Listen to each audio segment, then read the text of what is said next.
4 seasons in, and the town is still doing what it does best, making everyone inside it question their sanity, their relationships, and apparently their ability to build things out of clay. Episode 4 leans hard into mythology, folklore, and the idea that the stories we tell ourselves are sometimes more dangerous than the monsters hiding outside our doors. This video covers full spoilers for everything up to Episode 4. So Episode 4 opens with what feels like a war room meeting. Boyd, Ellis, Jade, Donna, Henry, and Tabitha all gathered in the sheriff's office, staring at the yellow suit man's outfit, and they are spooked. And here is the thing that I find interesting. Boyd, always the pragmatic one, immediately tries to shut down any supernatural spiraling. He goes, maybe it belonged to a former resident, maybe one of the creatures left it there. Classic Boyd, 4 seasons of nightmare fuel and the man still tries to apply logic to everything. But Jade makes a sharp observation.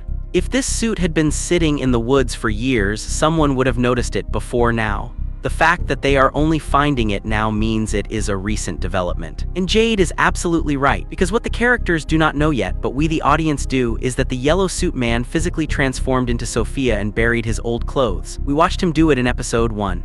He dug up a suitcase stripped out of that yellow suit, changed into Sophia's clothes, and walked himself right into the town like he owned the place. Because, well, he kind of does. That is the terrifying part about this villain. He is not lurking in the woods anymore. He is sitting at the breakfast table. He knows their names, their traumas, their fears, and he is using all of that against them. The actress who plays Sophia, Julia Doyle, said something in an interview that stuck with me. She said she used 2 different perfumes on set, a woody pine scent when she was channeling the man in yellow, and something sweet and light when she was fully in Sophia mode. That level of detail tells you how committed this performance is. This is not just a disguise. It is a full transformation of personality, behavior, and intention. After Henry leaves the sheriff's office, Boyd does something that is both understandable and a little troubling. He essentially orders an information blackout. Nobody tells Henry that Tabitha experienced Miranda's memories. Ellis does not tell Fatima about the yellow suit. Everyone stays in their lane until they have more clarity. On one hand, this is protective. On the other hand, and this show loves to exploit the other hand, secrecy is exactly what the man in yellow wants. He literally said his favorite part is when they tear themselves apart. And what tears groups of people apart faster than anything else? Hidden truths. Things people find out secondhand. Lies told with good intentions. Boyd is playing defense, which makes sense, but the man in yellow is playing offense, and offense tends to win. Now here is a moment that made me genuinely laugh, and also genuinely feel for this show. Jade proposes taking magic mushrooms to unlock memories from his past incarnations. Donna is against it.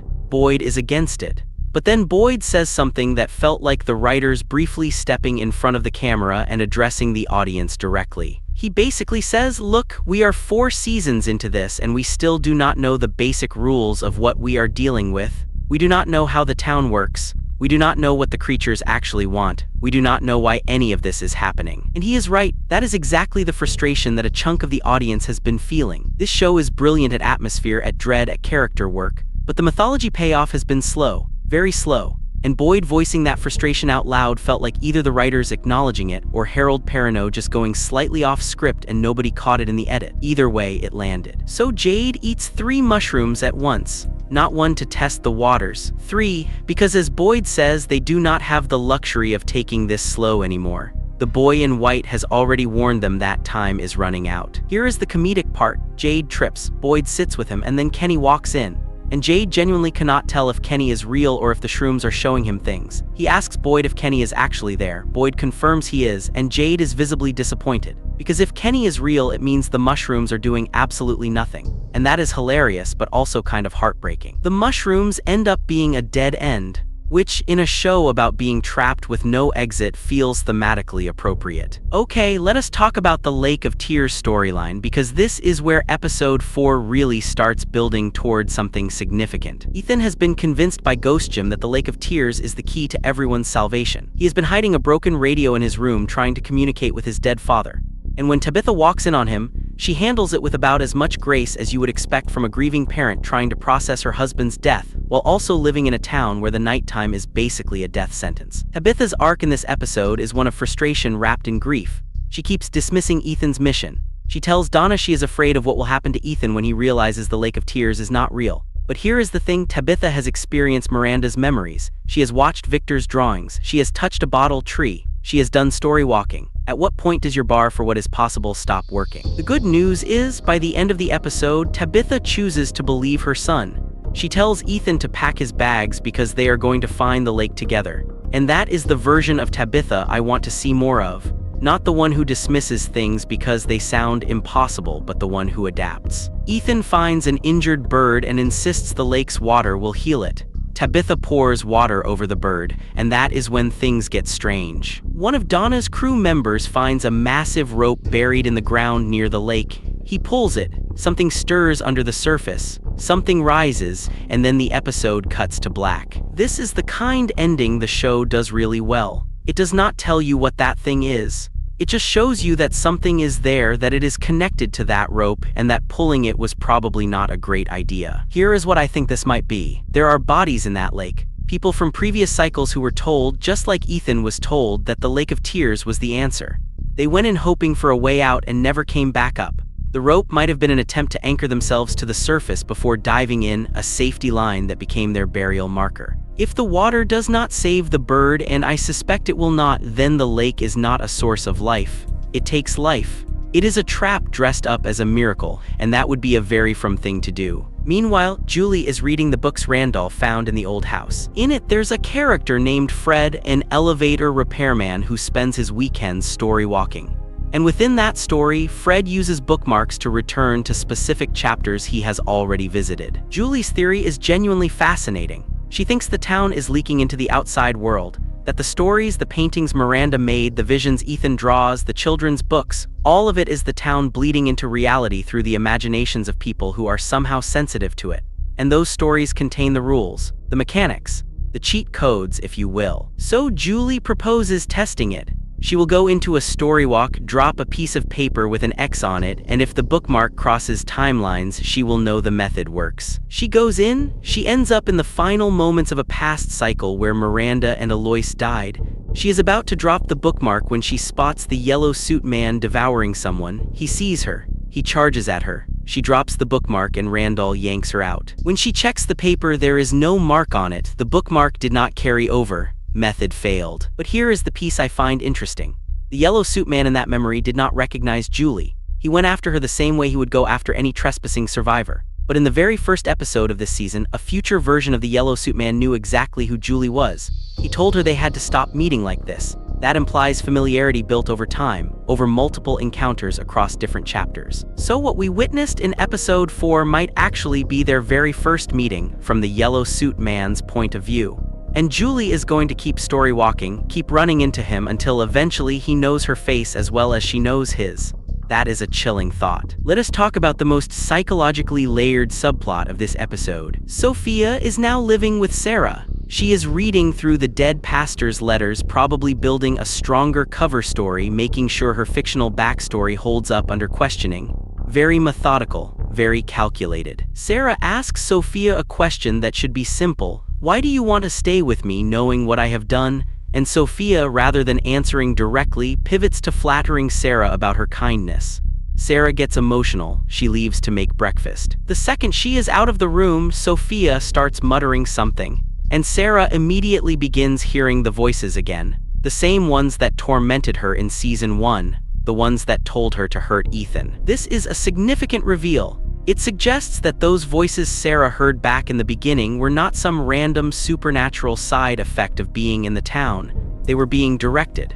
The man in yellow was behind them all along. He was testing Sarah's obedience long before he ever physically appeared. And now he is running the same experiment again. The task he gives her is absurd on the surface. Go to the diner, pour water from the pitcher into a glass, drink some, pour it back into the pitcher, that is it. No violence, no consequence, just a pointless ritual. But it is not really pointless. It is a compliance test. He wants to know if Sarah will do what the voices say even when the instruction makes no sense. If she does, she is a viable tool. If she does not, he adjusts his approach. The truly disturbing part, Sophia then breaks her arm or pretends to by falling into the pool, creating a scene that requires Christy and Mari's medical attention.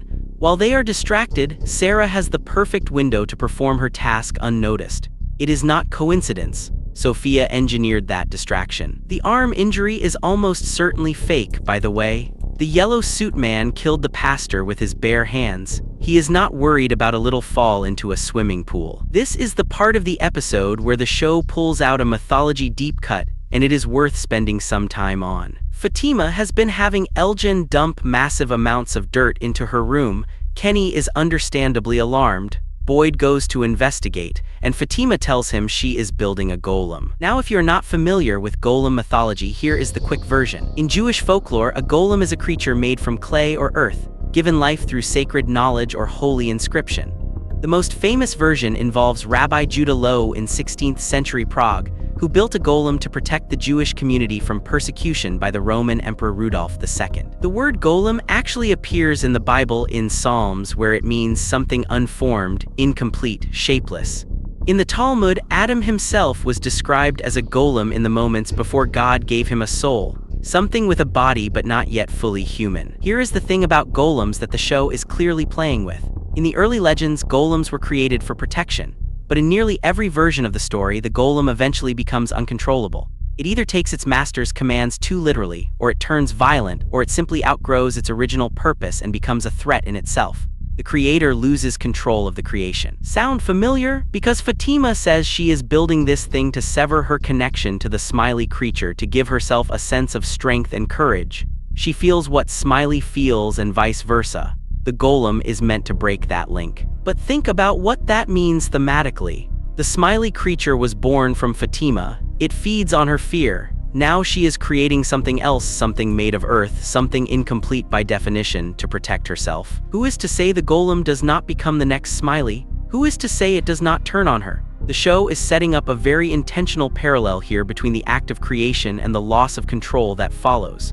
Kenny even says, and this is the line that stayed with me, that it does not even feel like Fatima in that room, that something else is in there.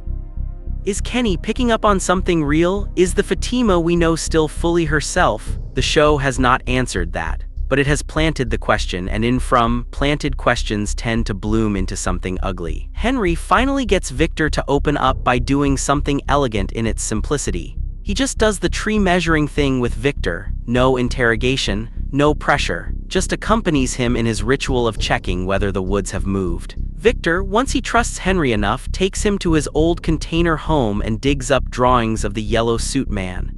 And then he tells Henry something that reframes the yellow suit man's entire history in the town. Victor used to be friends with him. He thought the yellow suit man was just another resident, someone trapped like everyone else.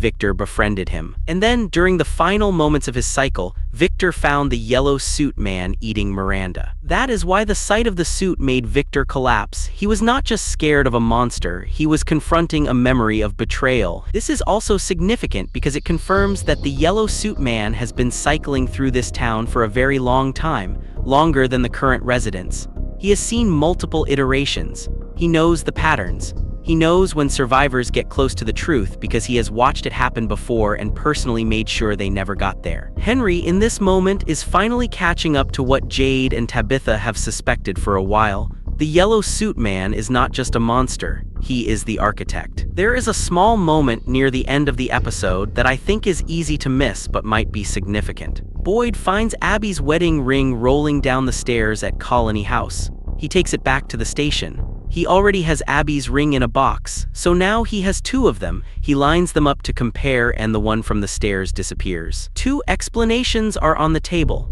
First, Boyd's Parkinson's disease causes hallucinations and he may have imagined the whole thing. Second, the town is bleeding timelines into each other. Objects from other cycles are leaking into the current one. Both explanations are troubling. The first means Boyd cannot fully trust his own perception.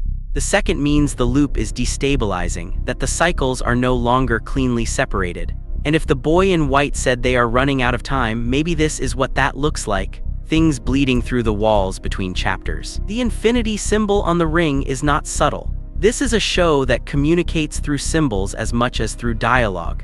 And an infinity symbol in a story about an endlessly looping town attached to a disappearing ring is the show telling you something about the nature of what is happening. So where does all this leave us heading into episode 5, titled What a Long Strange Trip It's Been? Here is where my head is. The lake is a trap. Whatever is at the end of that rope is either bodies from past cycles or something guarding the passage. Either way, Donna's crew just woke it up. The golem storyline is going to go wrong. That is the nature of golems, they always go wrong. Sarah is being turned back into a weapon. The voice task in the diner was stage 1. Stage 2 will be worse. Julie's bookmark method failed once, but she is going to keep trying.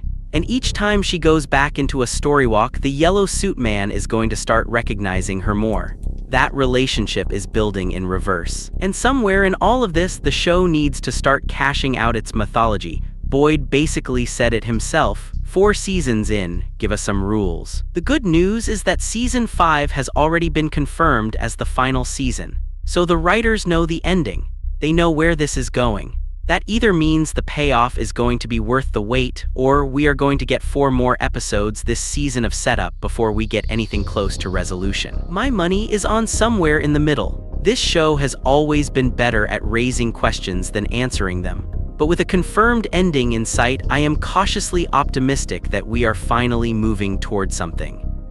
Let me know in the comments what you think is at the bottom of that lake, and whether you think Fatima's golem is going to protect her or destroy her. Subscribe if you like the breakdown. We do daily videos on From, The Boys, and many more. And as always, keep the talisman close, do not go outside after dark, and do not trust anyone who arrived in a car crash.